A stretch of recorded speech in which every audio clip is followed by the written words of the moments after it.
आपल्या विविध मागण्यांसाठी राज्य परिवहन मंडळाच्या कर्मचाऱ्यांनी 2 दिवस काम बंद आंदोलन केलं।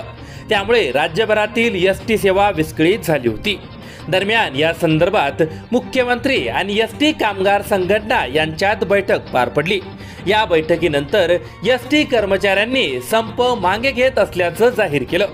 महायुती सरकारने तातडीने निर्णय घेतल्याने एसटी कर्मचाऱ्यांनी आपला संप अवघ्या 48 तासात मागे घेतला। कर्मचाऱ्यांच्या मागण्या तात्काळ मान्य करत 6500 रुपयाची पगारवाढ दिली आहे। याशिवाय त्यांना मागील 4 वर्षाचे वाढीव वेतनही मिळेल। तसेच ज्या कर्मचाऱ्यांना गुन्हे दाखल झाल्याने बडतर्फ करण्यात आले होते त्यांना पुन्हा एकदा कामावर घेण्याचंही सरकारने मान्य केलंय।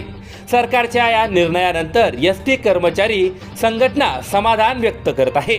एकीकडे कर्मचाऱ्यांच्या समस्या तात्काळ सोडवणारे महायुती सरकार आणि दुसरीकडे कित्येक कर्मचाऱ्यांना आत्महत्या करायला भाग पाडणारी महाविकास आघाडी यांच्यात फरक स्पष्ट आहे।